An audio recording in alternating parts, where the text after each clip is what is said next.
हरिओम. वेदांत सार या ग्रंथाचा अभ्यास आपण करत आहोत. यामध्ये सध्या जो विषय आपला सुरू आहे त्याचं नाव आहे पंचकोश विवेक. आणि या पंचकोशामध्ये आपण पाहिलेलं आहे आनंदमय कोश सगळ्यात सूक्ष्म आहे, मग विज्ञानमय, मग मनोमय, आणि मागच्या शनिवारी आपण प्राणमय कोश याची सविस्तर चर्चा केली. आता आधी आपण याच्यावर विचार केलेलाच आहे की कोश म्हणजे एक प्रकारचं आवरण आहे. तसं तर आत्म्याला कोणी आवृत्त करू शकत नाही, पण इथे आवरण किंवा पांघरून त्याला टाकलेलं आहे, झाकलेलं आहे असं वाटतं. याचा अर्थ हा आहे की आपण या पंचकोशामध्येच एवढं अडकून बसतो की आपल्याला ही जाणीवच नसते की माझं खरं स्वरूप याच्या पलीकडे काही आहे. तर आपल्याला पूर्णपणे अज्ञान आहे म्हणा किंवा आपण विसरलेलो, तर असं आपण म्हणू शकतो की जणू काही याच्यावर एक काय झाकण ठेवलेलं आहे. तसं जर आपण बघितलं तर काही वस्तू आपल्याला जर झाकायची असेल तर जी वस्तू झाकणारी आहे ती मोठी असायला पाहिजे. जशी तलवार आहे, तलवारीपेक्षा म्यानाचा आकार मोठा आहे, म्हणूनच त्या तलवारीला म्यानामध्ये आपण टाकू शकतो. तर जर आपण पंचकोशाला असं म्हटलं की यांनी आवृत्त केलेले आहे या आत्म्याला, म्हणजे आत्म्यापेक्षा ते मोठे झाले. म्हणून इथे अगदी शाब्दिक अर्थ घ्यायचा नाही आहे. जसं कोणी व्यक्ती पांघरून घेऊन झोपलेली आहे, तर आता याचा अर्थ काय, तर ती व्यक्ती मला दिसत नाही आहे. पांघरुणाने काय केलं, ती जी व्यक्ती आहे तिच्यावर एक झाकण टाक. तसंच इथे आपण विचार केला पाहिजे की आपल्याला ती वस्तू दिसत नाही आहे किंवा माहीत नाही आहे. त्याचं कारण म्हणजे हे 5 थर आहेत आपल्या व्यक्तिमत्वाचे लेयर्स. आता इथे आपण मागच्या वर्गामध्ये बघितलं की प्राणमय कोश आहे आणि त्याच्यामध्ये क्रिया आहे, शक्ती आहे, हालचाल आहे आणि एकूण 10 प्राण आहे. 5 मुख्य प्राण आणि 5 उपप्राण. इंग्रजीमध्ये याला म्हणतात फिजिओलॉजिकल फंक्शन्स. शरीरामध्ये जी हालचाल सुरू आहे, रक्तसंचार, अन्न पचन, श्वास प्रश्वास वगैरे वगैरे, तर हे आत्म्यामुळे नाही आहे किंवा विज्ञानमय बुद्धीमुळे नाही आहे किंवा भावनेमुळे नाही आहे. याचा एक वेगळाच डिपार्टमेंट आहे, एक विभाग आहे आणि त्याचा इन्चार्ज आहे प्राण. त्याला हे काम दिलेलं आहे. आपल्या शरीरामध्ये आपण जर पाहिलं तर सगळे विभाग अगदी व्यवस्थित एक शिस्तबद्ध रीतीने काम करत आहे. एकमेकांमध्ये ते इंटरफिअर करत नाही, एकमेकांना त्रास देत नाही. डोळ्याचं काम डोळे करत आहे, कानाचं काम कान करत आहे, व्यान वायूचं काम व्यान वायू करत आहे, अपान वायू तो त्याचं काम करत आहे. आणि म्हणूनच आपल्याला एक आरोग्य प्राप्त झालेलं आहे.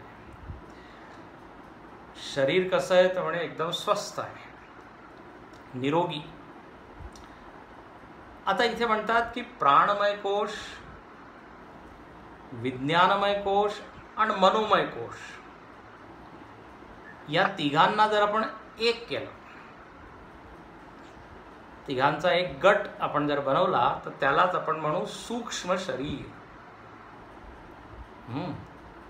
शरीराच्या भाषेत सूक्ष्म शरीर. आणि यावर भरपूर आपण चिंतन केलेलं आहे की या शरीराला सूक्ष्म का म्हणतात. अदृश्यत्वात, व्यापकत्वात, संस्कृतमध्ये आपण असं म्हणू.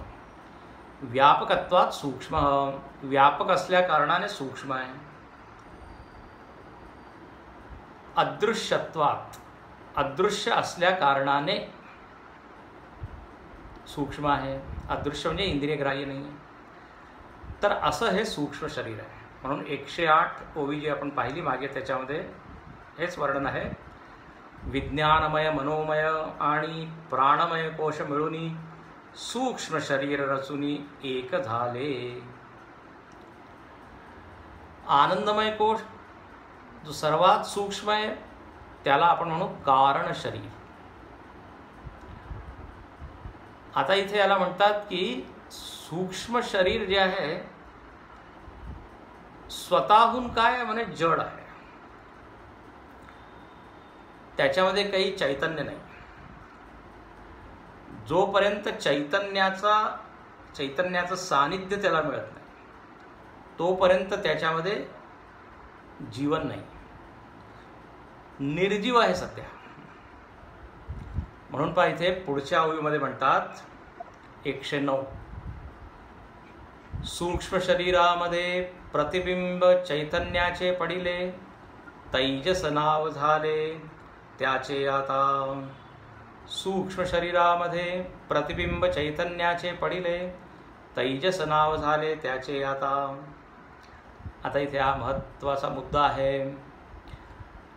हे पहा, आपल्याला सर्वांना अनुभव असा आहे की बुद्धी जी आहे तिच्यामध्ये ज्ञान आहे, मन आहे तिच्यामध्ये ज्ञान आहे ना. शरीरामध्ये सुद्धा संवेदना आपल्याला अनुभवास येतात. म्हणजे कोणी आपल्याला स्पर्श केलं तर आपल्याला त्याची जाणीव होते. याचा अर्थ काय आहे की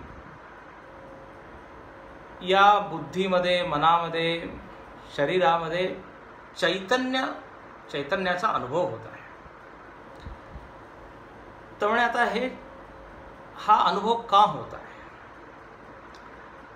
तर इथे म्हणतात की पहा, चैतन्य जे आहे ते तर फक्त एकच आहे, आत्मतत्व. आत्मतत्वाचं जे चैतन्य आहे त्याच्यामध्ये जी चेतना आहे ती काय झाली तर म्हणे प्रतिबिंबित झाली. कुठे? या सूक्ष्म शरीरामध्ये. त्याला लक्ष देऊ नाही का? चैतन्याचं प्रतिबिंब पडलं आणि त्यामुळे काय झालं, या सूक्ष्म शरीरामध्ये सुद्धा आपल्याला जीवन दिसायला लागलं. हे असंच आहे जसं पाणी आहे आणि पाण्यामध्ये प्रकाशाची काही सामर्थ्य नाही. जर पाण्याच्या समोर काही वस्तू आपण ठेवली तर ती काही प्रकाशित होणार नाही, तिच्यावर काही उजेड पडणार नाही. पण त्याच पाण्यामध्ये जर सूर्याचं प्रतिबिंब पडलं तर आता जो कोणी त्या तलाव म्हणा, तळ म्हणा, त्याच्या काठावर जर उभा असेल तर त्याच्या डोळ्यावर किंवा त्याच्या चेहऱ्यावर काय पडेल? प्रकाश पडेल आणि त्याचं शरीर प्रकाशित होऊन जाईल.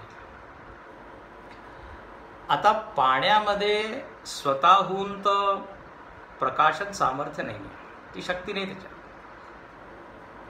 पाण्याचं स्वभावच नाही. पाणीचं जे आहे त्याच्यामध्ये रस आहे, द्रवरूप आहे, त्याचे हे सगळे गुण आहे.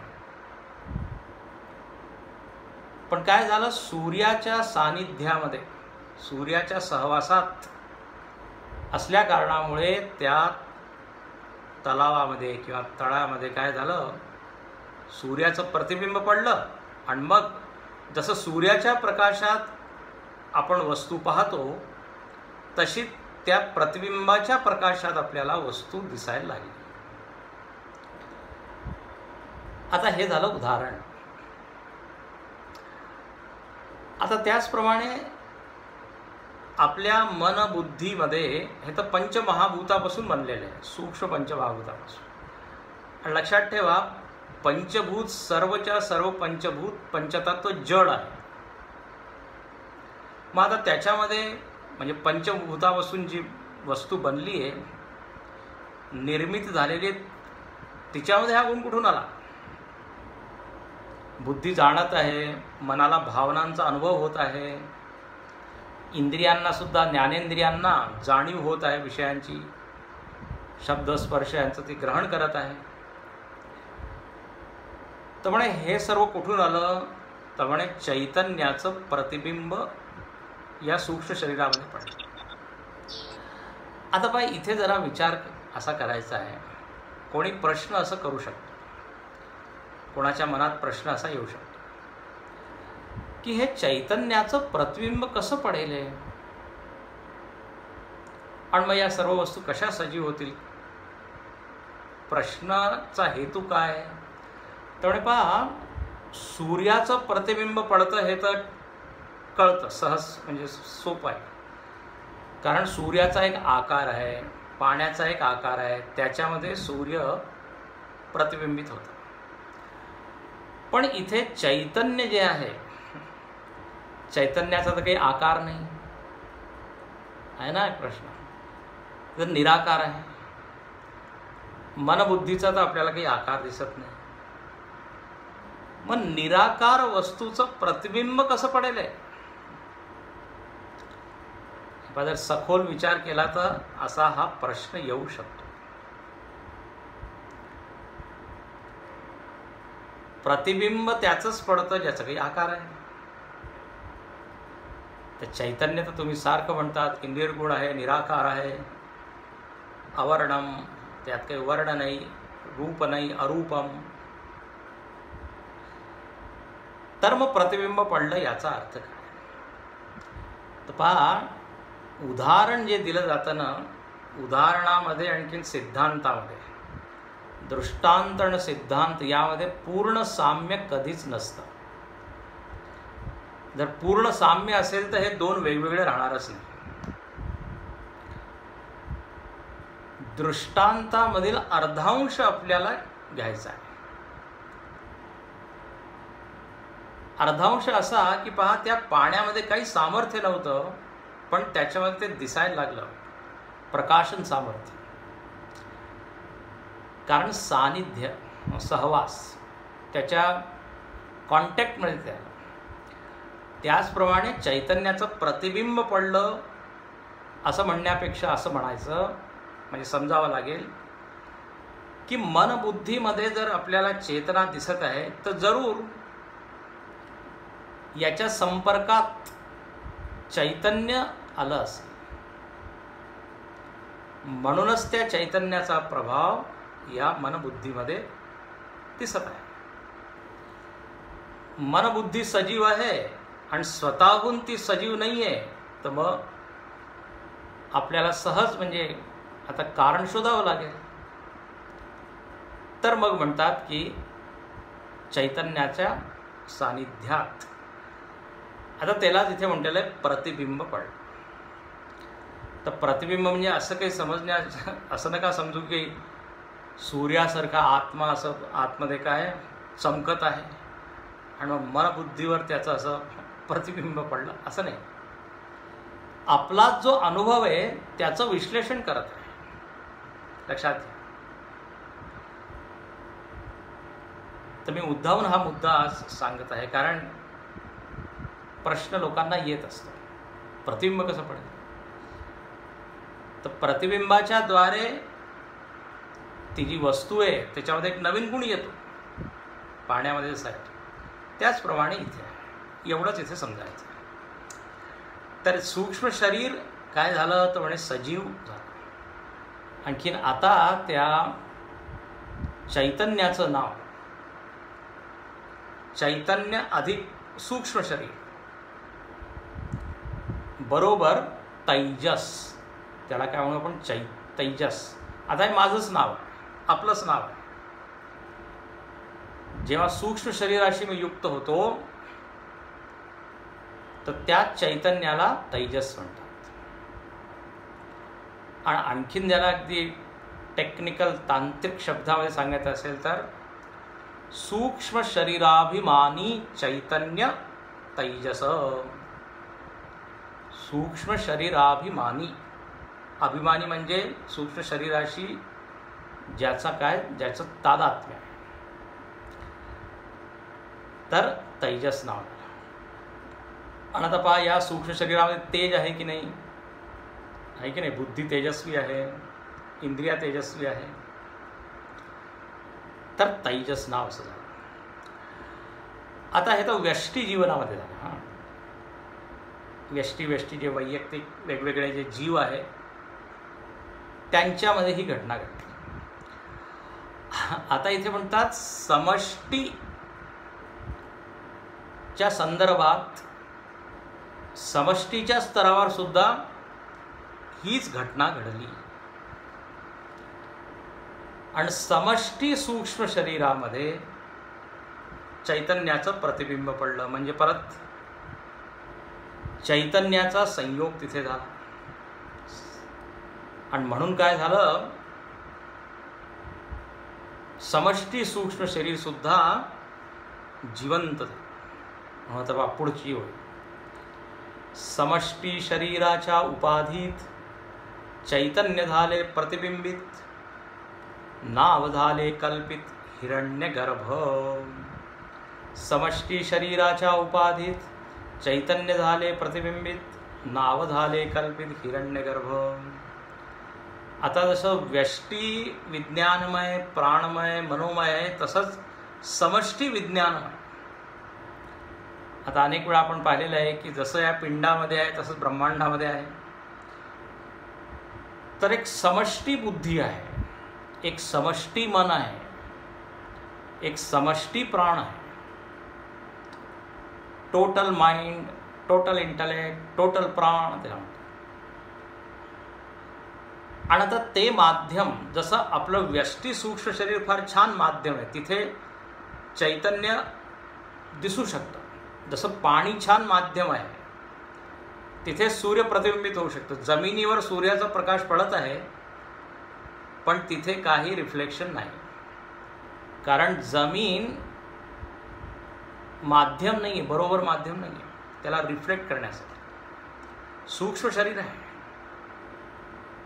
तर स्थूल शरीरामध्ये चैतन्य दिसू नाही शकत. ते सूक्ष्म शरीरामध्ये येतं, सूक्ष्म शरीर सजीव होतं. मग ते सजीव सूक्ष्म शरीर जेव्हा स्थूल शरीराशी त्याचं तादात्म्य होतं, तेव्हा मग या हाड मांसाचं हे जे स्थूल शरीर आहे याच्यामध्ये सुद्धा जीवन दिसतं. तर सूक्ष्म शरीर इज द राईट मीडियम. त्याचप्रमाणे समष्टी सूक्ष्म शरीरामध्ये चैतन्याचा भास होऊ लागला, ते सुद्धा काय सजीव झालं. आणि आता या समष्टी सूक्ष्म शरीराभिमानीला नाव दिलेलं आहे हिरण्यगर्भ. सुंदर नाव आहे हिरण्यगर्भ.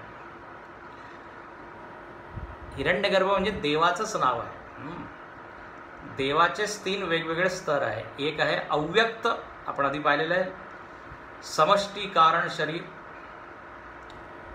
चैतन्य जेव्हा समष्टी कारण शरीराशी संयुक्त होतं तेव्हा त्याला म्हणतो आपण ईश्वर. आणि तेच जेव्हा समष्टी सूक्ष्म शरीराशी युक्त होतं मग त्याच चैतन्याचं नाव होतं हिरण्यगर्भ. आता पहा, उपाधीच्या दृष्टीने जरा लक्ष देऊ, नाही का, उपाधीच्या दृष्टीने यालाच आपण म्हणू समष्टी बुद्धी, समष्टी मन, समष्टी प्राण. आणि चैतन्याच्या दृष्टीने त्याला म्हणू हिरण्यगर्भ. आणि इतर नावही दिलेले आहे, पुढच्या वेळी सांगितलेलं आहे सूत्रात्मा. तर चैतन्यावर जर आपण दृष्टी ठेवली तर आणि समष्टीशी ते युक्त झालेलं आहे चैतन्य, तर त्याचं नाव होईल हिरण्यगर्भ. हिरण्यगर्भ म्हणजे देवाचंच सूक्ष्म रूप. हिरण्यगर्भ शब्द आम्ही लहानपणी ऐकला होता जेव्हा आम्ही सूर्यनमस्कार घालायचो. सूर्यनमस्कारामध्ये सूर्याचं एक नाव आहे हिरण्यगर्भ. हां, ओम मित्राय नमः, ओम सूर्याय नमः, त्याच्यात ओम हिरण्यगर्भाय नमः असं नाव येतं. तर हिरण्यगर्भाचा शाब्दिक अर्थ काय म्हणजे त्याचा अर्थ आहे की ज्याच्या गर्भामध्ये हिरण्य आहे. हिरण्य शब्दाचा अर्थ तसा असतं सोने, सुवर्ण, गोल्ड. पण त्याचा इम्प्लाइड मिनिंग, लक्षितार्थ घ्यायचा आहे ज्याच्यामध्ये सद्गुण आहे, ज्याच्यामध्ये शक्ती आहे, ज्याच्यामध्ये ज्ञानाचं तेजस्विता आहे, चमक आहे, जिथून सगळं ज्ञान निघतं, जिथून सर्व शक्ती निघते, त्याला म्हणतात हिरण्यगर्भ. हे बा, आपल्याकडे सर्वांकडे थोडी थोडी थोडी बुद्धी आहे ना, सर्वांकडे थोडी थोडी तर आहेच. मन सुद्धा आहे आणि त्या मनामध्ये थोडे सद्गुण सुद्धा आहे. तर कोणी विचारेल की या बुद्धीमध्ये ज्ञान कुठून आलं, हे गुण कुठून आले, त्यात व्हॉट इज द सोर्स. कुठेतरी एक भांडार असायला पाहिजे, स्टोरेज असायला पाहिजे, तिथून सर्वांना थोडी थोडी थोडी थोडी बुद्धी दिलेली आहे, ज्ञान दिलेलं आहे. तर म्हणे तो स्टोरेज आहे त्याला, त्याचंच नाव आहे हिरण्यगर्भ. समष्टी बुद्धी. तर समष्टी बुद्धीशी त्या चैतन्याचं तादात्म्य झालं तर त्याला नाव दिलं हिरण्यगर्भ. हा जो शब्द आहे हिरण्यगर्भ वेदामध्ये खूप येतो. हिरण्यगर्भ समवर्तताग्रे, हिरण्यगर्भम जनयामास पूर्वम. जेव्हा सृष्टी व्यक्त झाली तर पहिले कोण व्यक्त झाला? हिरण्यगर्भ. संपूर्ण जग कसं होतं? प्रलय जेव्हा झाला तर अव्यक्त होतं. ती जी अवस्था आहे त्याला म्हणतात समष्टी कारण शरीर. आणि त्यावेळेस चैतन्य आहे त्याच्याशी, पण तो कसा आहे म्हणजे पूर्णपणे अव्यक्त आहे. त्याचं नाव आहे ईश्वर. आणि मग तो जेव्हा संकल्प करतो तो सृष्टी हळूहळू व्यक्त होते. तर मग त्याचंच नाव झालेलं आहे हिरण्यगर्भ. विषय थोडासा अवघड आहे, पण परत परत ऐकल्याने तर जरा आपल्याला कळतं. आणि हे हिरण्यगर्भच जेव्हा स्थूल रूपात, समष्टी स्थूल रूपात व्यक्त होतं, मग त्याचंच नाव होतं विराट. ते पुढे आपण पाहू. तर समष्टी शरीराच्या उपाधीत चैतन्य जेव्हा प्रतिबिंबित झालं तर त्या चैतन्याचं नाव झालं हिरण्यगर्भ. आणि या हिरण्यगर्भाचे दोन आणखी नाव आहे, ते पहा पुढे. सूत्रात्मा आणिक प्राण आहे दोन नाव, हिरण्यगर्भाचे जाण वेदशास्त्रे. वेदांमध्ये, शास्त्रांमध्ये हिरण्यगर्भाचे विविध नावं आलेले. एक आहे सूत्रात्मा. सूत्र म्हणजे दोरा, धागा, दोरा असतो की नाही. जसं आपण एक माळ बनवतो तर त्या माळेमध्ये काय असतं? सूत्र किंवा तो जो दोरा आहे तो फुलांमधून काय ओवलेला असतो. इन अँड थ्रू त्या फुलांमधून तो जातो. त्या दोऱ्याचा संबंध लक्षात ठेवा सगळ्या फुलांशी असतो, है ना. त्याचप्रमाणे हिरण्यगर्भ, लक्षात येऊ नाही का, किंवा जो भगवंत आहे त्याचा संबंध सगळ्यांशी जुळलेला आहे, म्हणून त्याचं नाव आहे सूत्रात्मा. तो सगळ्यांची जणू काही आत्मा आहे. म्हणून या हिरण्यगर्भाचं एक नाव आहे अंतर्यामी. एक नाव आहे अंतर्यामी. सर्वांना असा अनुभव येतो ना की आतमध्ये कोणीतरी आहे, आणि तो जे काही बोलतो खरं बोलतो. जे काही बोलतो ते आपल्या हितासाठी असतं. हिंदीमध्ये त्याला कधी कधी म्हणतात अंतरात्मा की आवाज. निवडणुकाच्या वेळेस ते म्हणतात अंतरात्म्याची आवाज, त्याच्याप्रमाणे तुम्ही मत द्या. तर एक अंतर्यामी आहे. ईश्वर सर्वभूतानां हृद्देशे अर्जुन तिष्ठती. गीतेमध्ये सुद्धा देव म्हणतात की मी फक्त वैकुंठामध्ये किंवा गोलोकात नाहीये, सगळ्यांच्या हृदयामध्ये बसलो. त्यालाच म्हणतात हिरण्यगर्भ, त्यालाच म्हणतात अंतर्यामी, त्यालाच म्हणतात सूत्रात. आणखीन नाव आहे प्राण, समष्टी प्राण. ईशावास्योपनिषदामध्ये सुद्धा नाव आलेलं आहे मातरिश्वा, एक नाव आलेलं आहे मातरिश्वा. त्याचा अर्थ तोच समष्टी प्राण. आपण जो श्वास उच्छ्वास घेत आहे, सोडत आहे, याला म्हणतो व्यष्टी प्राण. पण सर्व चराचरामध्ये ती प्राणशक्ती भरलेली आहे ना. आपण जो घेतोय त्याचा फक्त एक अंश आहे, अंश घेतोय.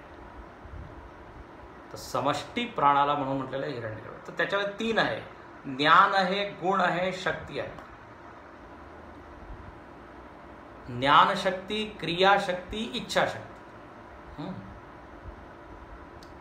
तर असं हे हिरण्यगर्भ समष्टीच्या संदर्भात. आता इथे म्हणतात व्यष्टी आणि समष्टीमध्ये काय संबंध आहे. म्हणजे व्यष्टीमध्ये तैजस तुम्ही सांगितलं, समष्टीमध्ये हिरण्यगर्भ. तर आता हे दोघं काय टोटली दे आर इंडिपेंडेंट, ते स्वतंत्र आहे, वेगवेगळे आहे पूर्णपणे, की काही संबंध आहे.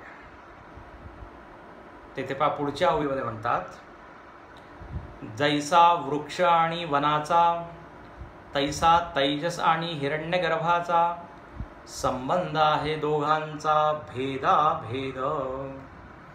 जैसा वृक्ष आणि वनाचा, तैसा तैजस आणि हिरण्यगर्भाचा संबंध आहे दोघांचा भेदाभेद.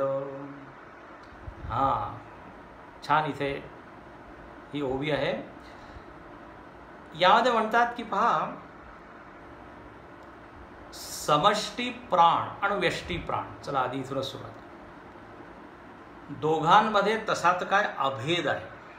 अभेद म्हणजे फरक नाही.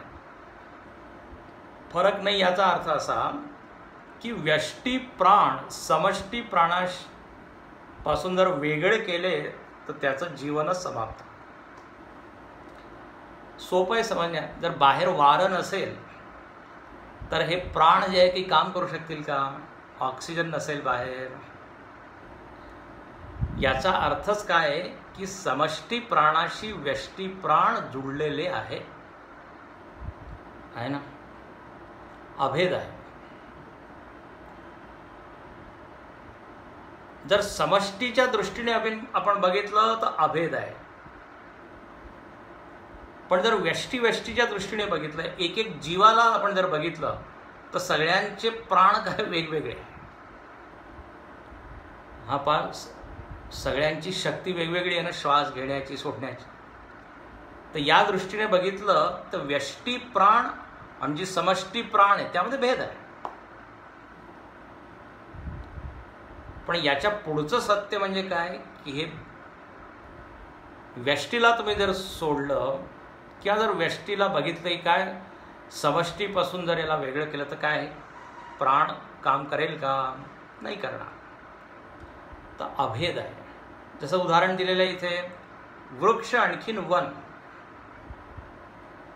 वृक्ष आणखीन वन जर आपण बघितलं, व्यष्टीला बघितलं तर झाडं आहे.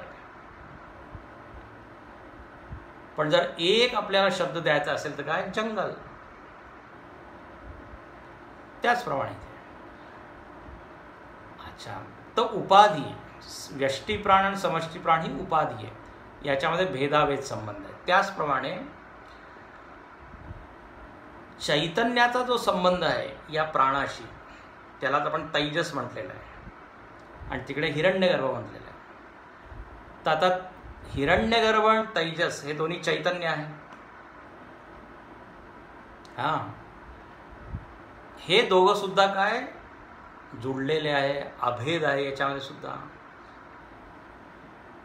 म्हणूनच म्हणलेलं आहे ईश्वर अंश जीव अविनाशी ममैवांशो जीवलोके. ईश्वराचा अंश आहे ना जीव. तर तैजस आणि हिरण्यगर्भ अंश अंशी संबंध आहे.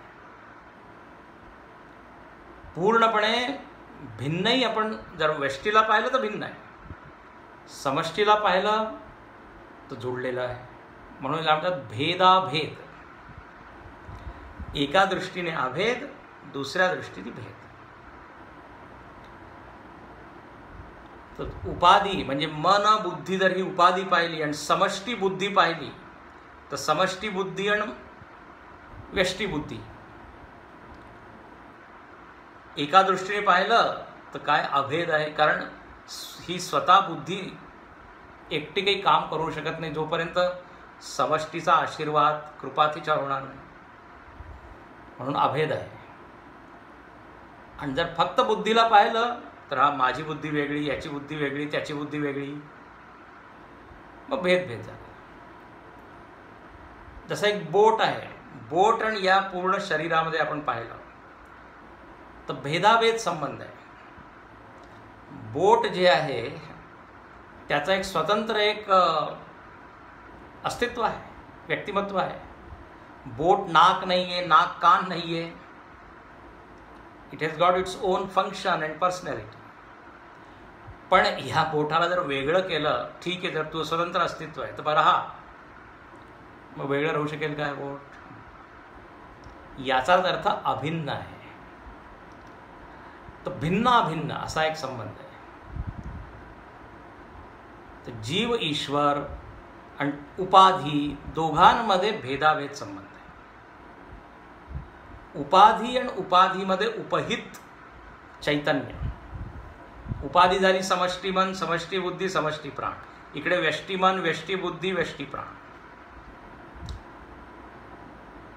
आणि जर त्या उपाधीमध्ये उपहित चैतन्याला पाहिलं तर हिरण्यगर्भ आणि तैजस.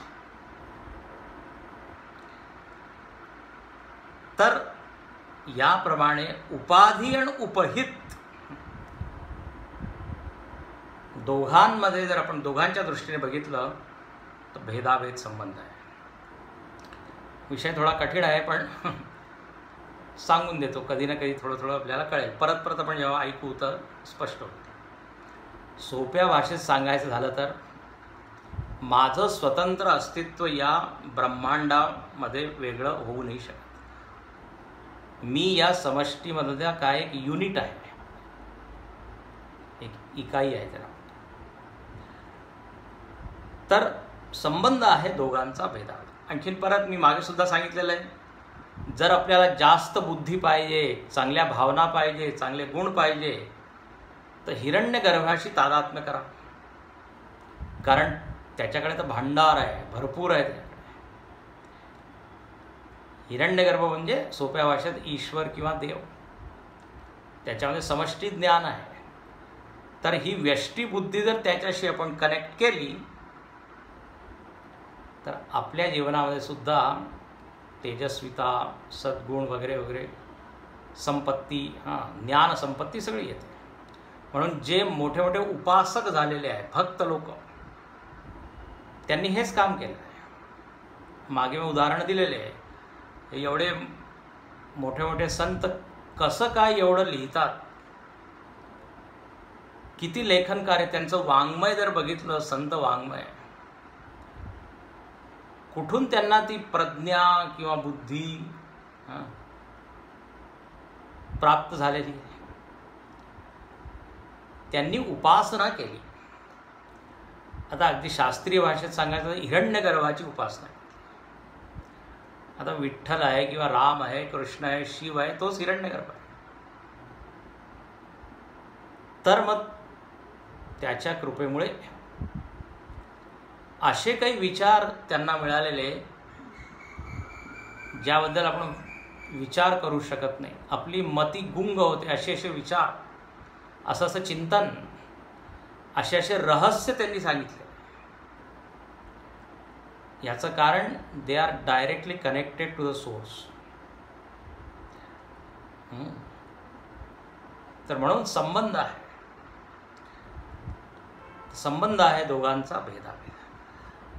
तर आत्तापर्यंत जो विषय झाला, पंचकोशामधील 4 कोश झाले आणि शरीराच्या दृष्टीने बघितले तर 2 शरीर झाले, कारण शरीर, सूक्ष्म शरीर, व्यष्टी स्तरावर, समष्टी स्तरावर. आता आणखीन खालची पायरी. आपल्याकडे हे स्थूल शरीर आहे, फक्त मन, बुद्धी, प्राणच नाही आहे, इंद्रियच नाही आहे, तर हातपाय सुद्धा आहे. त्याच्याबद्दल काय? तर आता पहा पुढची ओवी. बाह्य आवरण जीवाचे, साधन आहे धर्माचे, चिंतन स्थूल देहाचे करू आता. बाह्य आवरण जीवाचे, साधन आहे धर्माचे, चिंतन स्थूल देहाचे करू आता. आता ज्याचं चिंतन आपण करणार आहोत, तो जो मुद्दा आहे, विषय आहे स्थूल देह. आपल्याला जे शरीर माहीत आहे आज, ते स्थूल देहच माहीत आहे. अच्छा, आणि हे काय? बाह्य आवरण आहे, या जीवाचं बाह्य आवरण.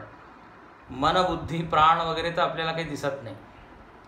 पण हा, किती जीव इथे बसलेले आहे एका सभेमध्ये किंवा सभागृहात, तर जर 200 शरीर आपल्याला दिसले तर आपण काय म्हणू? 200 जीव बसलेले. तर सगळ्यात आउटर मोस्ट लेअर, सगळ्यात बाह्य आवरण म्हणजे काय? स्थूल देह. आणि या शरीराचं वैशिष्ट्य काय आहे? तर साधन आहे धर्माचे. धर्म, अधर्म, पाप, पुण्य, सत्कर्म, दुष्कर्म, जे काही आपण करत आहोत त्याचं जे साधन आहे म्हणजे हेच आहे स्थूल देह. त्याच्याद्वारेच आपण करतो. संस्कृतमध्ये ते वाक्य सगळ्यांना माहिती आहे, शरीर माध्यम खलु धर्म साधन. तर धर्माचं हे साधन आहे. अच्छा, हे अधर्माचं सुद्धा आहे बरं. एकाच हाताने आपण पूजा सुद्धा करू शकतो आणि याच हाताने कोणाला मारू सुद्धा शकतो, आहे की नाही? हेच पाय मंदिरामध्ये आपल्याला घेऊन जातात, आश्रमामध्ये घेऊन जातात, आणि हेच पाय इतर ठिकाणी सुद्धा घेऊन जातात. तर धर्म अधर्म दोन्ही यांनी होत असतं. असं हे स्थूल शरीर आहे. अच्छा, आता या स्थूल शरीराची व्युत्पत्ती कशी? आता मी शरीराचं वैशिष्ट्य आणि महत्त्व ते सगळं सांगत नाही, तो एक फार मोठा विषय होतो. जंतूनाम नरजन्म दुर्लभम पुंस्तम ततो विपद. सगळ्या शरीरांमध्ये मनुष्य शरीर सगळ्यात श्रेष्ठ आहे, कारण इथे कर्म स्वातंत्र्य आहे, इच्छा स्वातंत्र्य आहे, विचार स्वातंत्र्य आहे. इतर योनींमध्ये हे नाही आहे. म्हणून या मानव शरीराचा फार महिमा सांगितलेला आहे. तर आता या शरीराची व्युत्पत्ती कशी काय झाली ही सांगा. आपण पाहिलेलं सूक्ष्म शरीर सूक्ष्म महाभूतापासून उत्पन्न झालं. स्थूल शरीराची उत्पत्ती कुठून? त्याची सामग्री काय, साहित्य काय, कुठून? तर आता पाहिजे पुढच्या ओळीमध्ये, महाभूतांचे पंचीकरण, त्यातून देह उत्पन्न, समष्टी तमोगुणापासून झाला आहे. महाभूतांचे पंचीकरण, त्यातून देह उत्पन्न, समष्टी तमोगुणापासून झाला आहे. आता तुम्हाला लक्षात आहे की नाही मला माहीत नाही, पण आठवण करून देतो. विज्ञानमय कोश आणि मनोमय कोश पंचमहाभूतांच्या सात्विक अंशाने उत्पन्न झाला, आणि प्राणमय कोश समष्टी पंचमहाभूतांच्या राजसिक अंशाने निर्मित झाला. हे आपण पाहिलं होतं. मग आता 2 गुण तर झाले, मग तिसरा जो गुण राहिला त्यांनी काय उत्पन्न झालं तर म्हणजे स्थूल देह, तमोगुण. म्हणून ते म्हणतात आकाश, वायू, तेज, आप, पृथ्वी या पंचतत्वापासून तमोगुण जर घेतला आणि हे पंचमहाभूत घेतले, तर त्यांनी ज्याची निर्मिती होते त्याला म्हणतात स्थूल शरीर. आणि इथे एक प्रक्रिया आहे, प्रोसेस, त्याला म्हणतात पंचीकरण. त्या पंचीकरणाच्या द्वारे हे पंचमहाभूत एकमेकामध्ये मिसळले, मिक्स झाले, त्यांचं मिश्रण झालं. जसं आपण कालवतो ना काही, एका वस्तूने दुसरी वस्तू कणिकामध्ये काय पाणी टाकलं आट्यामध्ये आणि त्याला कालवतो, आणि मग आणखीन काही आपल्याला जर पराठा वगैरे करायचा असेल, तिखट मीठ वगैरे ते सुद्धा टाकतो आणि सगळं मिक्स करतो. त्याप्रमाणे इथे काय झालं, पंचतत्वामधील तामसिक अंश जो आहे तो घेऊन पंचीकरण झालेलं आहे. आणखीन हे स्थूल शरीर त्याच्याद्वारे निर्मित झालं. आता म्हणे हे पंचीकरण म्हणजे काय, जरा सविस्तर याचं विश्लेषण करा. तर इथे म्हणतात पंचीकरण म्हणजे स्थूलीकरण, महाभूतांचे विभाजन, दोन भागात होऊन मिश्रण झाले. पंचीकरण म्हणजे स्थूलीकरण, ग्रॉसिफिकेशन याला म्हणतात. सूक्ष्म शरीरामध्ये तर सूक्ष्म पंचतत्व आहे आणि म्हणून आपल्याला ते दिसत नाही, पण स्थूल शरीर तर दिसत आहे. याचाच अर्थ आहे की पंचमहाभूत स्थूल रूपात इथे म्हणजे त्यांचं मिश्रण झालं, त्यामुळे स्थूल देह आपल्याला दिसत आहे. तर म्हणे या पंचतत्वांचं स्थूलीकरण झालं. आता स्थूलीकरण झालं म्हणजे काय, तर आता इथे वर्णन आहे. हे पाची तत्व आहे आणि या पाची तत्वांनी काय केलं किंवा त्यांच्यामध्ये काय घटना घडली, तर म्हणे विभाजन झालं. आता तुम्ही एक कॉलम बनवू शकता, आकाश, वायू, तेज, आप आणि पृथ्वी. आकाशाने काय केलं, स्वतःला दोन भागामध्ये विभाजित केलं. अर्धा भाग स्वतःकडे ठेवला आणि जो अर्धा भाग उरला त्याचे 4 हिस्से केले, 4 भाग केले आणि इतर 4 महाभूतांना आपला एक अंश दिला. तर आकाशाने काय केला, अर्धा भाग आपल्याकडे ठेवला, अर्धा भागाचे 4 भाग केले आणि 4 तत्वांना ते वाटून दिले. अष्टमांश येले 1/8. त्याचप्रमाणे वायूने सुद्धा काय केलं, अर्धा भाग आपल्याकडे ठेवला, मग अर्ध्याचे 4 भाग केले आणि मग ते आकाश, तेज, आणखीन आप, आणखीन पृथ्वी याला दिलं. त्याचप्रमाणे अग्नितत्व किंवा तेज त्याने सुद्धा काय केलं, अर्धा भाग स्वतःकडे ठेवला, अर्धा भागाचे परत 4 भाग केले आणि ते आपल्यापेक्षा जे 4 वेगळे राहिलेले तत्व, पंचतत्व, त्यांना दिले. ही जी प्रक्रिया आहे याला म्हणतात पंचीकरण. अच्छा, आता या प्रक्रियेमध्ये झालं काय, सर्वांना सर्व तत्व मिळाले. म्हणजे आकाशाकडे अर्धा भाग आहे, इतर 4 तत्वांनी सुद्धा आपापला भाग त्याला दिला, तर आकाशामध्ये 50% त्याचा आणि 50% इतर 4 तत्वांचा. त्याचप्रमाणे वायूकडे सुद्धा अर्धा भाग त्याचा स्वतःचा, मग इतर जे महाभूत आहे त्यांनी आपापला 1/8 भाग दिला, तो मिक्स झाला वायूमध्ये. याप्रमाणे 5 तत्वांकडे 5 तत्व झाले. आता ते शुद्ध राहिले नाही. आकाशामध्ये आता वायू आहे, अग्नी आहे, तेज आहे आणि पृथ्वी आहे. वायूमध्ये आकाश आहे, तेज आहे, आप आहे, पृथ्वी आहे. सगळ्यांमध्ये सगळे झाले, खिचडी जशी बनवली. याचं उदाहरण आता मी देतो आणि उदाहरण देऊन पूर्ण करतो विषय. जसे कोणी 5 मित्र आहे आणि 5 मित्रांकडे 2-2 रुपये आहे, 2-2 रुपये. आता त्यांनी काय केलं, पहिल्या मित्रांनी 1 रुपया आपल्याकडे ठेवला आणि जो उरलेला 1 रुपया आहे त्याचे 4 भाग केले, 4 आणे 4 आणे 4 आणे 4 आणे, आणि ते इतर 4 मित्रांना दिले. ठीक आहे. आता दुसऱ्या मित्राने सुद्धा हेच केलं. त्याच्याकडे 2 रुपये होते, 1 रुपया त्याने ठेवला, उरलेल्या 1 रुपयात परत 4 भाग केले, 4 आणे 4 आणे चौघांना दिले. तिसऱ्याने सुद्धा असंच केलं, चौथ्याने सुद्धा असंच केलं, 5व्याने सुद्धा. आता याने काय झालं, सगळ्यांकडे परत 2 रुपये झाले, पण त्या 2 रुपयामध्ये हिस्से कोणाचे, अर्धात त्याचा स्वतःचा हिस्सा भाग, आणि इतर जो 1 रुपया आहे त्यामध्ये इतर चौघांचा. म्हणजे सगळ्यांनी कॉन्ट्रीब्यूट केलं सगळ्यांना, आणि परत काय 2 रुपये. याला म्हणतात पंचीकरण. आणि गमतीचं उदाहरण मी सांगतो, आधी सुद्धा दिलेलं आहे मी, ज्यांनी आधी वेदांत बोध ऐकलेलं आहे.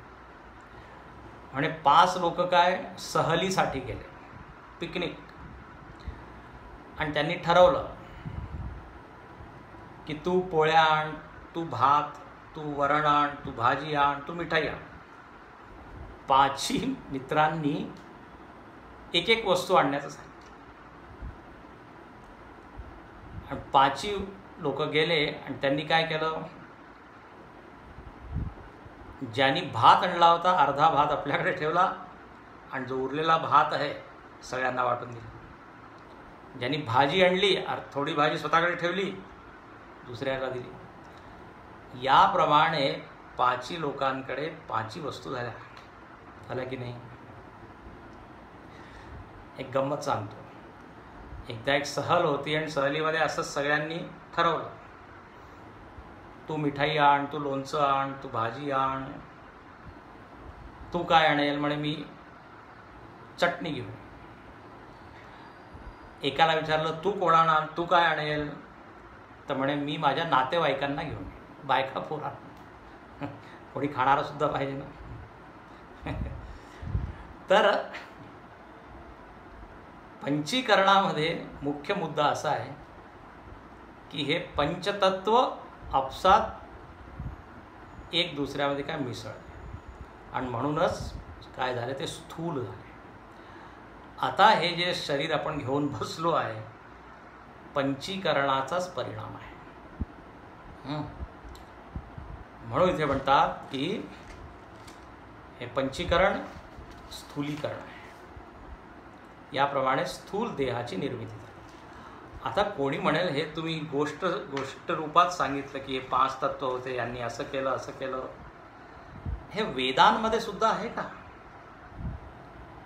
की या प्रकरण ग्रंथामध्ये शंकराचार्यांनी किंवा इतर आचार्यांनी लिहिलं? तर म्हणे नाही, उपनिषदामध्ये सुद्धा असं वर्णन आलेलं आहे. तिथे पंचीकरणाचं वर्णन नाही आहे, तिथे त्रिवृत्तीकरणाचं वर्णन, म्हणजे 3 महाभूतांमध्ये ही घटना घडली असं सांगितलेलं आहे. तर आता सहज म्हणजे आपण अनुमान करू शकतो, अंदाज लावू शकतो की जर 3 पंचमहाभूतामध्ये ही घटना घडली आहे, तर पंचमहाभूतांमध्ये सुद्धा असं होऊ शकतं. म्हणून पंचीकरणाबद्दल संशय करू नका, वेदांसारमध्ये ते म्हणतात. म्हणून इथे सुद्धा पुढच्या ओळीमध्ये तेच सांगितलेलं आहे. आता ते आपण पाहू पुढच्या